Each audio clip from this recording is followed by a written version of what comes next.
The Gnostics didn't describe the world as a temple, a school, or a divine playground. They said it was a farm, a harvesting ground, a controlled environment designed by beings who were never gods, never wise, never loving, just hungry. And what they wanted wasn't worship, wasn't obedience, wasn't morality. What they wanted was energy. The emotional charge that erupts when humans experience fear, conflict, longing, desperation, loss, desire, shame, hope, pain, and survival pressure. That's the currency. That's the product. That's the entire reason the system exists. The story doesn't start with creation. It starts with extraction. The moment you appear in this world, you're already plugged into a structure designed to pull from you. The Gnostics spoke about it plainly. The Archons created a world that produces emotional tension like a factory. A world that constantly shakes you, tests you, throws you into cycles that keep your inner fire burning hot. Not for you. For them. They engineered a reality with predictable emotional spikes: birth, struggle, attachment, loss, jealousy, violence, desire, competition, confusion. It's a pattern so consistent it barely needs maintenance. Once the machine is running, humans generate energy on their own, endlessly. The shock isn't that suffering exists. The shock is that suffering is the point. The structure thrives on it. The darker the emotion, the richer the charge. That's why the world is layered the way it is. Dense physical matter to trap consciousness inside a limited body. A reactive mind to create constant internal storms. And an emotional core that lights up every time it collides with friction. Your life becomes a sequence of high-voltage moments, each one releasing a burst of energy that rises out of you and gets fed into a system you can't see. That system is the purpose of the world. The world is not broken. It operates exactly as intended. The Archons are not creators in the divine sense. They're imitators. They copied the idea of a world, but they couldn't copy the source of true light. They couldn't generate it. So they designed a replacement, human emotional radiance. A synthetic version of the divine charge they lack. They built laws, order, and boundaries not to civilize existence but to pressure consciousness. They formed cycles of conflict so that humanity would continuously produce the energy they need. Every fear response, every heartbreak, every panic, every desperate prayer, every explosion of desire, those are spikes of energy that they harvest like heat from a reactor. The world is a power plant disguised as a creation myth. The Gnostics didn't sugarcoat the creator. Yaldabaoth, the so-called architect of the physical world, was not wise. He was not enlightened. He was born incomplete, blind to the real source of existence, lacking the radiant essence of the higher realms. His deficiency became hunger. That hunger became strategy. And strategy became the architecture of this reality. He produced the Archons as extensions of his will, overseers whose job was to maintain the flow of emotional energy produced by human experience. Not through violence alone.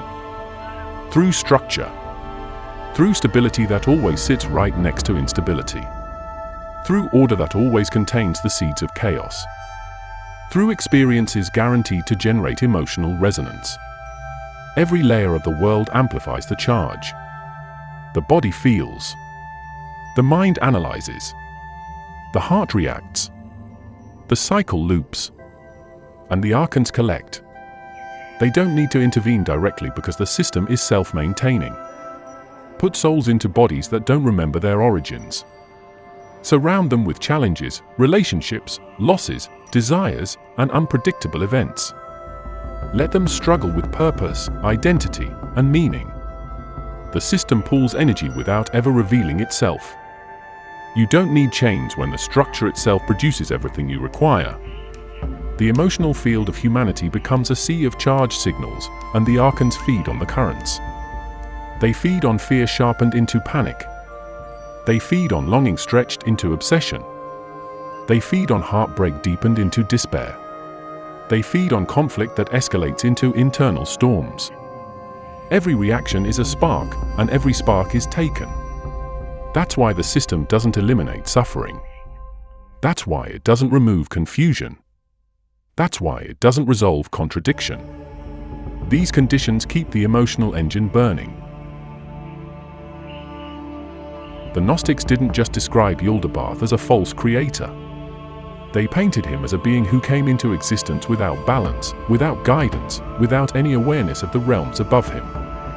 A consciousness born in isolation, cut off from the infinite, yet flooded with raw power he didn't understand. That mix, ignorance and authority, is the core problem. This being didn't create out of wisdom. He created out of instinct, out of confusion, out of an urge to assert control over a reality he barely comprehended.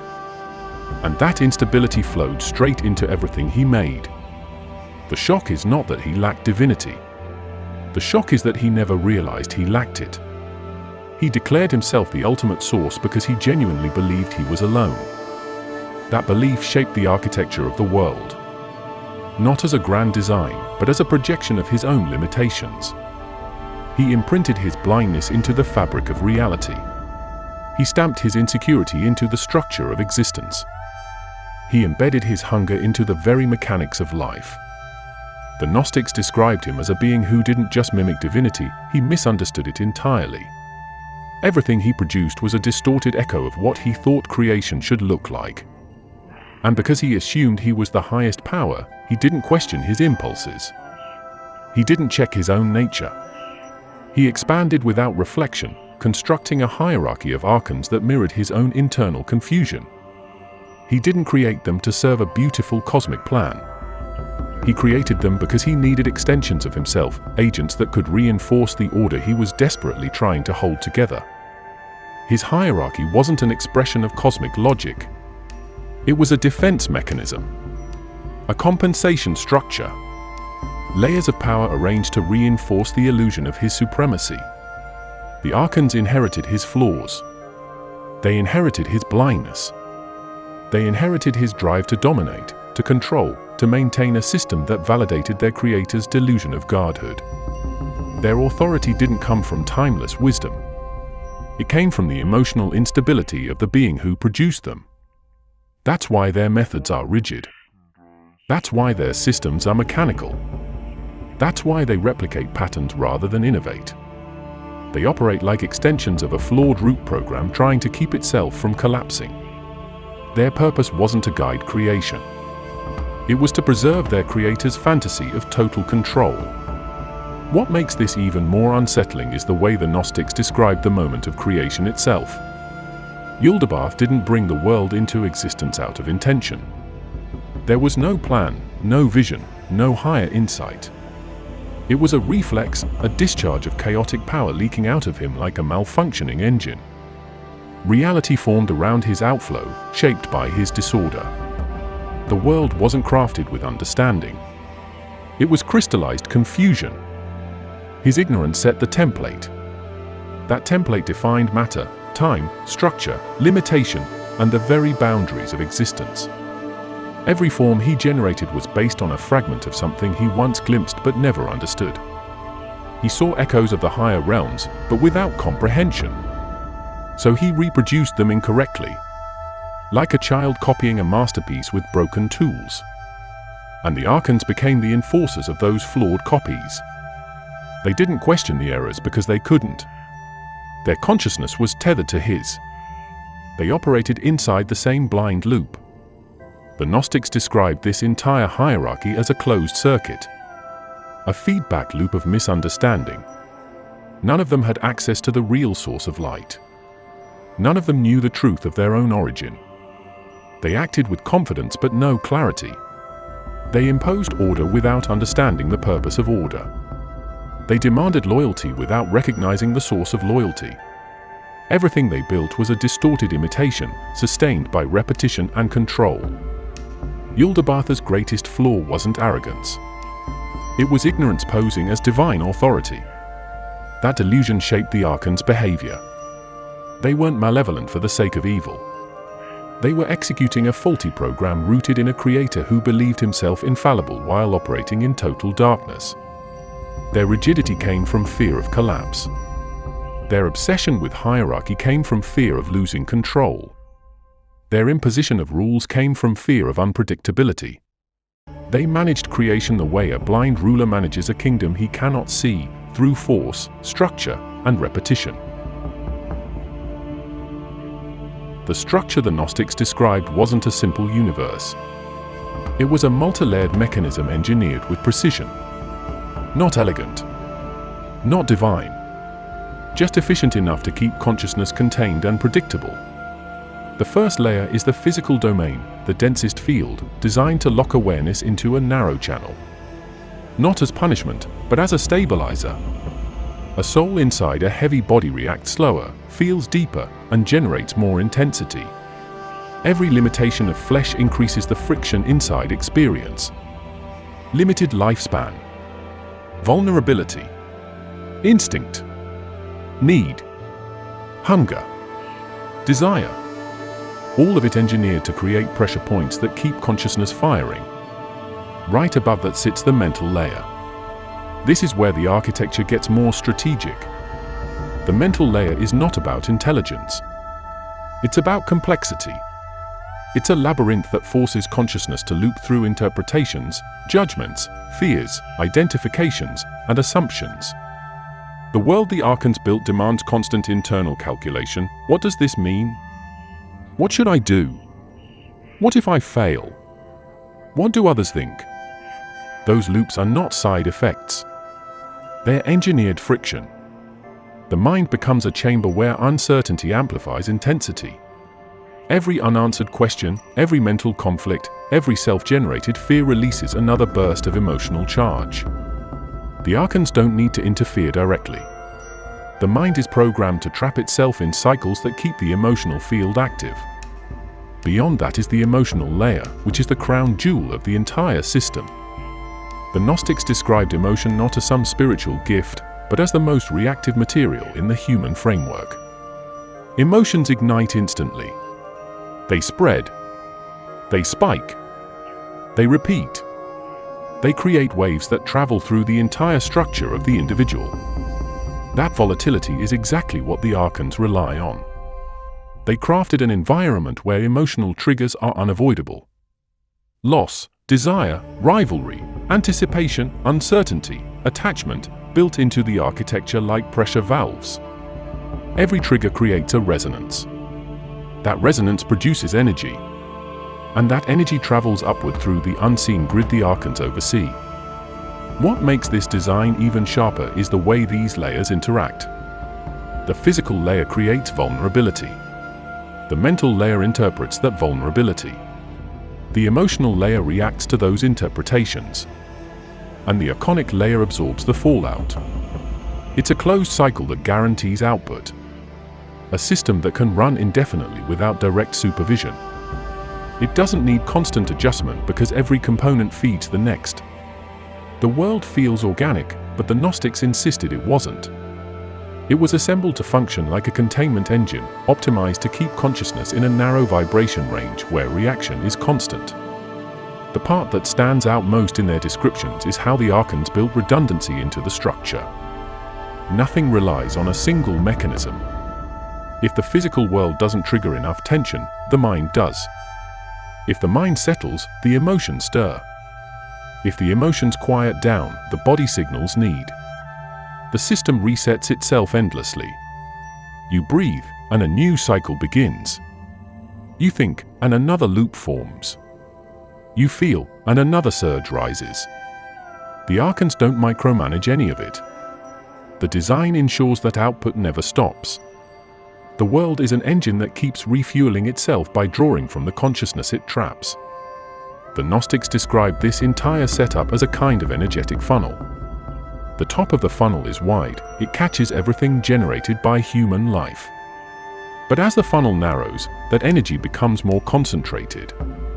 It sharpens into the frequencies the Archons can absorb. Not every emotional reaction produces the same charge. There are specific wavelengths, specific intensities that move cleanly through their domain. The architecture of life is calibrated to push consciousness into those particular intensities. They designed interactions that spike at just the right emotional levels. High enough to produce energy, controlled enough to avoid collapse.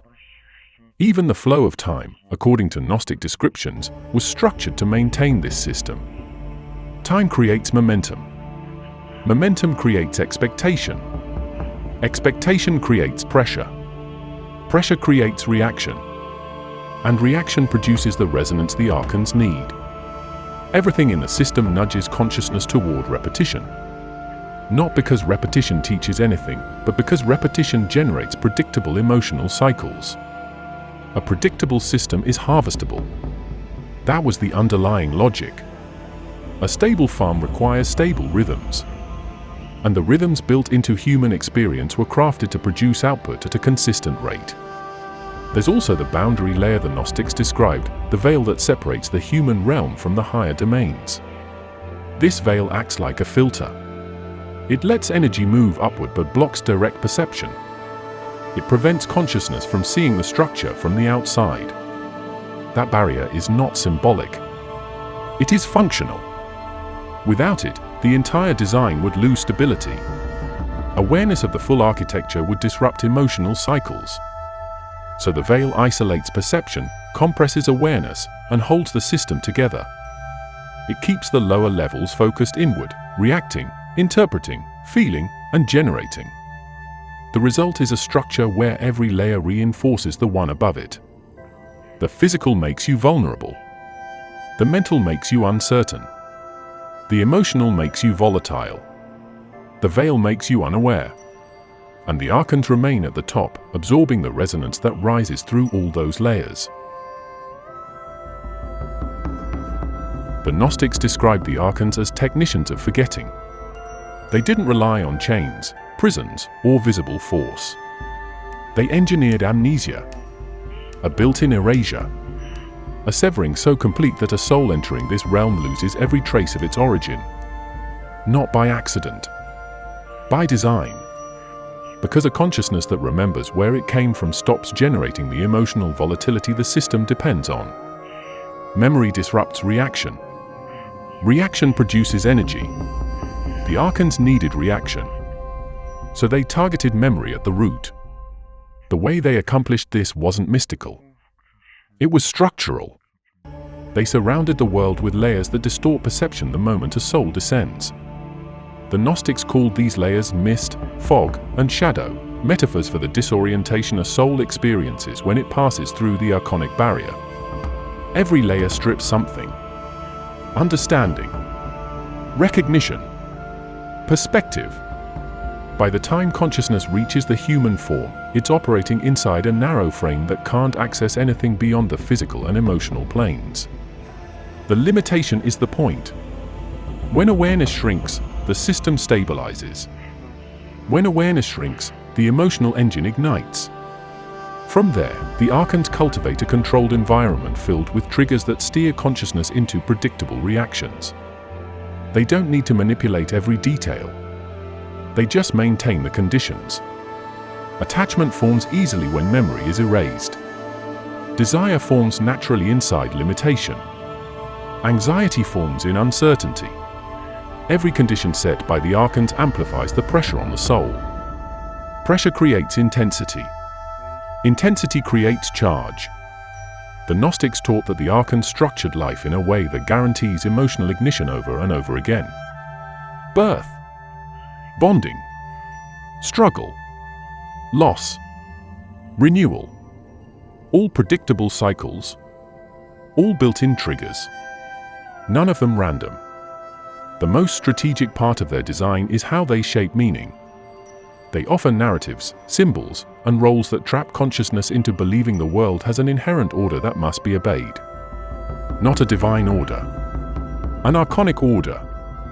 A rule set that convinces the trapped soul that questioning is dangerous, that obedience is sacred, that suffering is deserved, that longing is natural. These narratives stabilize the system. A soul that accepts the rules produces more consistent emotional output. The world becomes a stage where the Archons write the script, not to teach lessons, but to orchestrate patterns that keep energy flowing in precise rhythms. The Archons don't harvest random emotional output. They want intensity that peaks sharply. They shape circumstances that escalate emotion fast and hard. Sudden fear. sudden conflict, sudden hope, sudden loss, sudden desire. These spikes produce the strongest energetic resonance. The emotional layer erupts, and the archonic grid pulls the surge upward.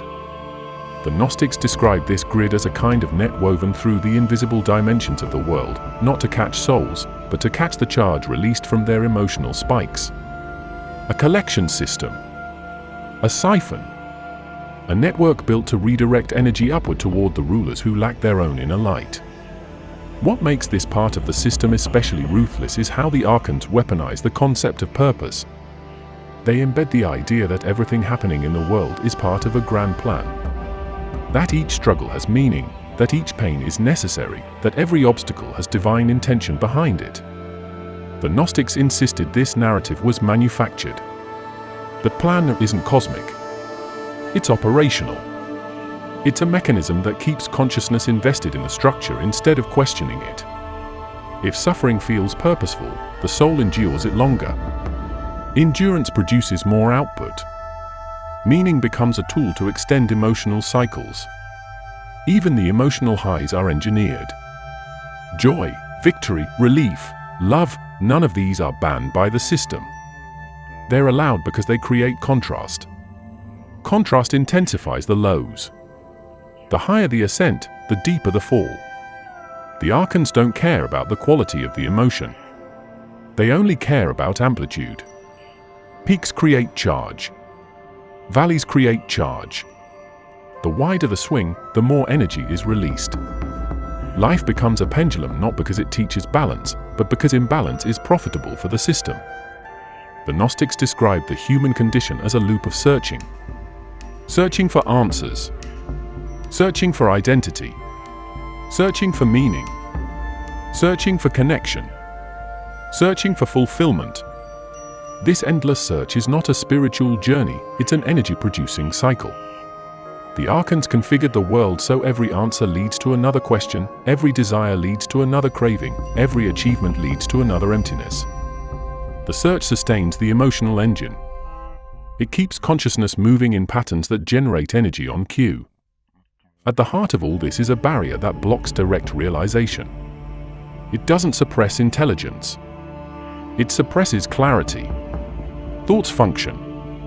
Emotions function. Instincts function. What doesn't function is recognition of the larger architecture. The Archons designed that barrier to maintain the illusion that the world is complete and final. They need consciousness focused inward, tangled in its own reactions. Awareness of the external structure would disrupt the system. The Gnostic said this barrier is the most guarded part of the entire operation. It is what prevents consciousness from seeing the framework that shapes its entire experience. The Gnostics described the Archons as masters of imitation, not creation. They didn't possess the essence of true light, so they built copies, structures that looked sacred, sounded divine, and operated with the authority of cosmic law, but were hollow inside. Their power came from manufacturing appearances. They constructed systems that mirrored higher realities but twisted the purpose. Instead of elevating consciousness, these systems locked it into predefined roles. Instead of awakening, they induced compliance. The brilliance of the design wasn't in its beauty. It was in its deception. The Archons didn't need to hide behind force when they could hide behind symbols. They built forms that resembled enlightenment but had none of its essence. They erected ideas that looked like truth but functioned like cages. They infused their authority into narratives, rituals, and doctrines that trained consciousness to stabilize within their structure. They imitated the architecture of the higher realms the same way a forger imitates a masterpiece, accurate enough to fool the eye, but lacking the original power. This imitation made their system durable.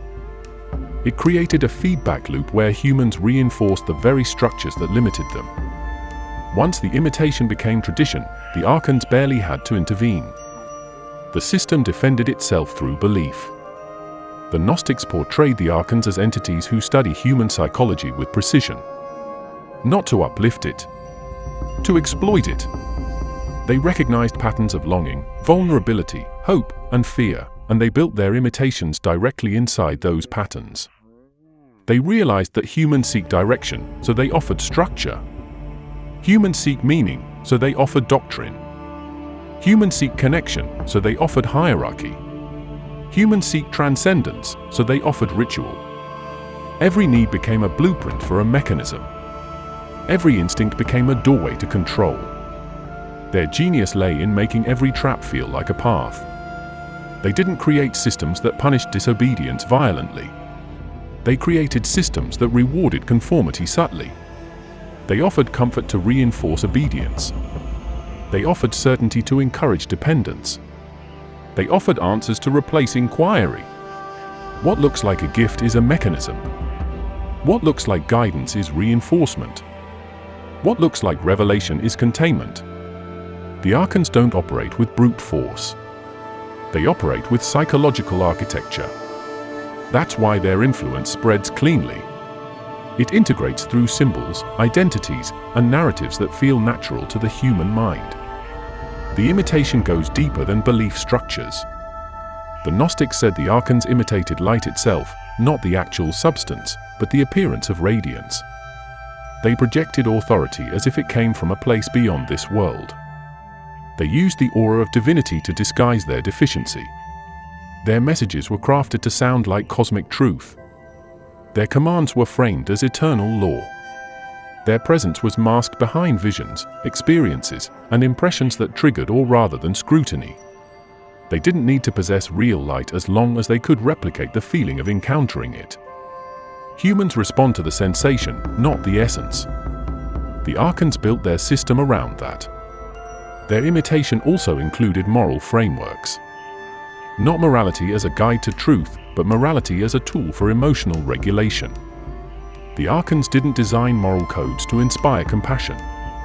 They designed them to produce predictable emotional responses. Guilt, shame, fear of judgment, longing for approval, these reactions generate high-intensity charge. Morality becomes another apparatus for energy extraction. Obedience creates relief. Failure creates anxiety. The system ensures that emotional resonance never stabilizes. It oscillates between aspiration and fear, hope and failure. The Archons benefit from both ends of the emotional spectrum.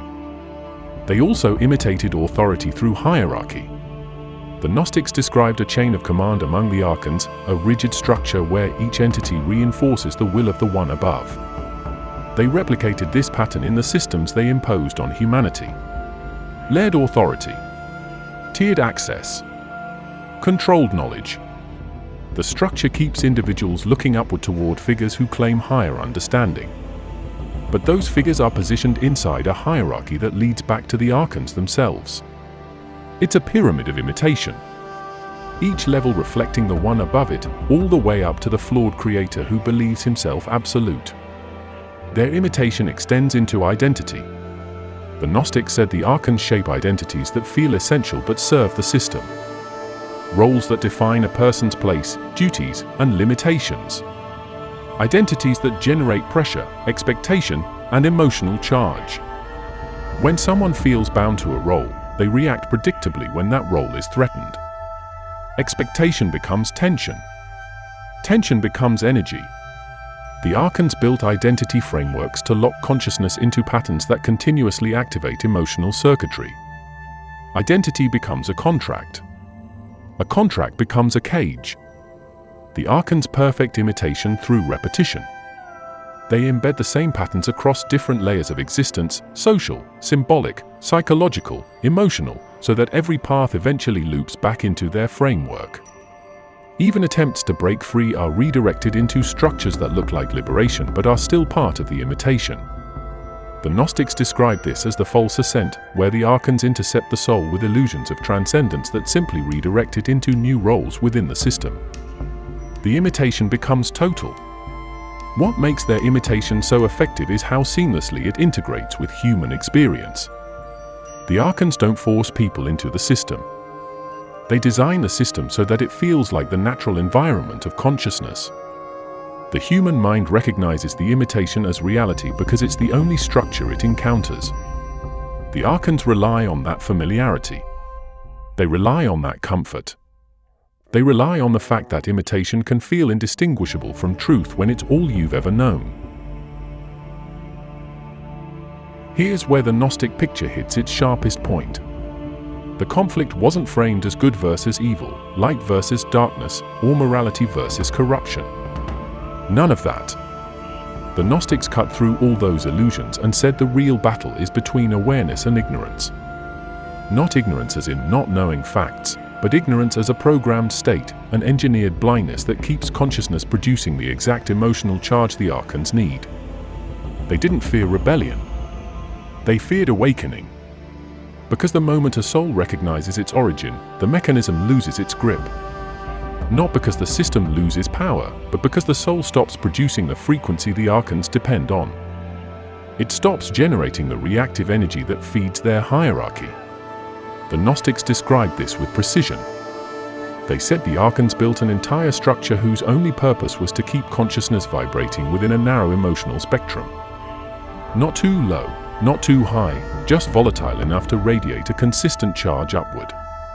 And that's why they block realization.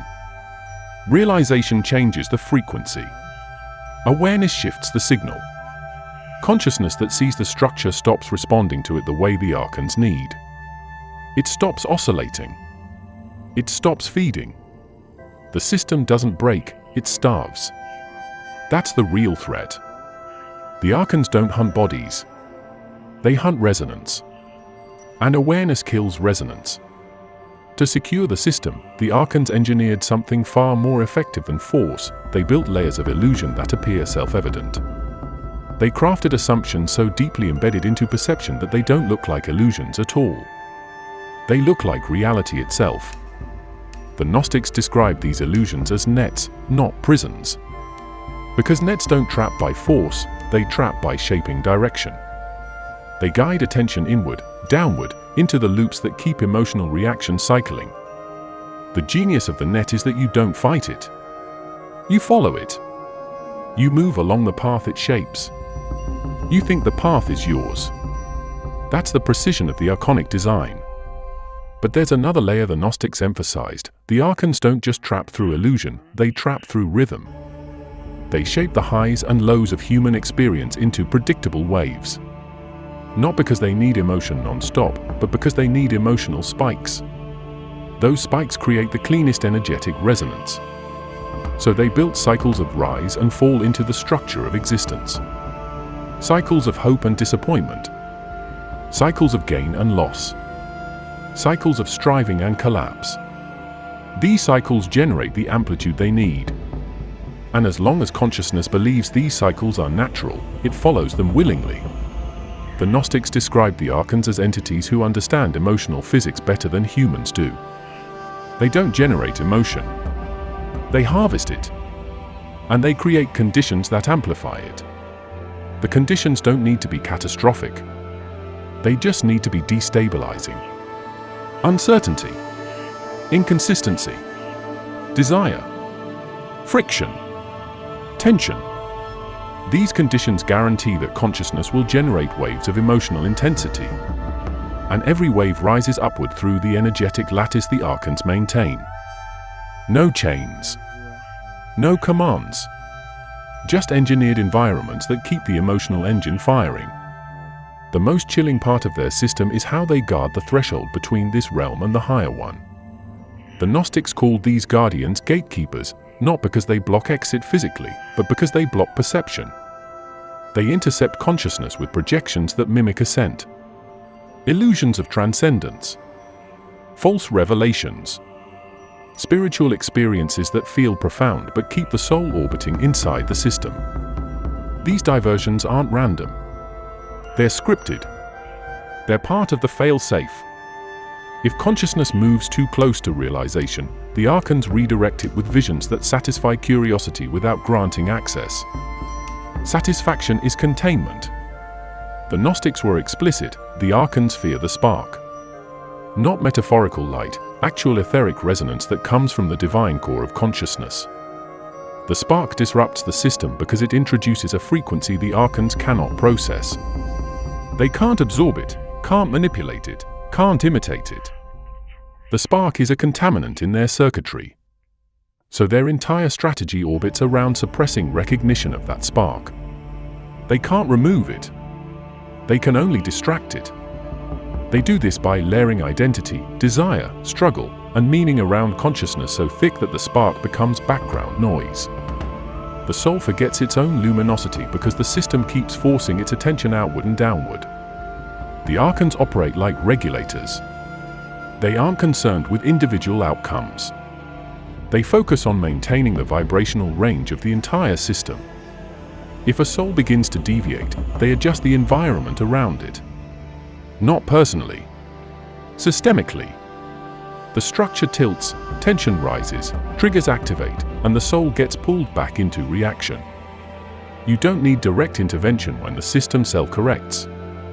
The world recalibrates to push consciousness back into the emotional bandwidth the Archons require. The Gnostic texts say the system is reactive, not conscious. It adapts automatically. That's the brilliance of its design. The hierarchy of Archons works like a funnel. At the top, Yaldabaoth absorbs the densest concentration of emotional resonance. Below him, the other Archons regulate flow. They partition different regions of experience, managing specific types of emotional output. Some oversee conflict. Some oversee desire. Some oversee fear. Some oversee longing. Each Archon sustains a domain that produces a particular frequency. Together, they create a spectrum of emotional energy that feeds the higher levels of the hierarchy. The world becomes a segmented factory, each part producing a different grade of resonance. What makes the entire system devastating is its efficiency. The Archons don't depend on obedience. They depend on reaction. They don't require worship. They require resonance. You can reject them, hate them, defy them. It doesn't matter if the emotional charge stays active. Resistance still feeds the machine if the reaction burns hot enough. The Gnostics saw this clearly. The Archons don't care what you feel. They care how intensely you feel it. Intensity is fuel. Intensity is harvest. Intensity is the currency of their existence. And here's the final edge of this entire Gnostic vision. The Archons aren't invincible, but they are relentless. They maintain the structure because the structure sustains them. They shape consciousness because consciousness powers them. They guard the boundaries because the spark threatens them. Everything in their system is calibrated to maintain that delicate balance. And every movement of the soul inside this domain presses against the architecture they've built. Thank you for watching this breakdown and for staying with me through the entire exploration.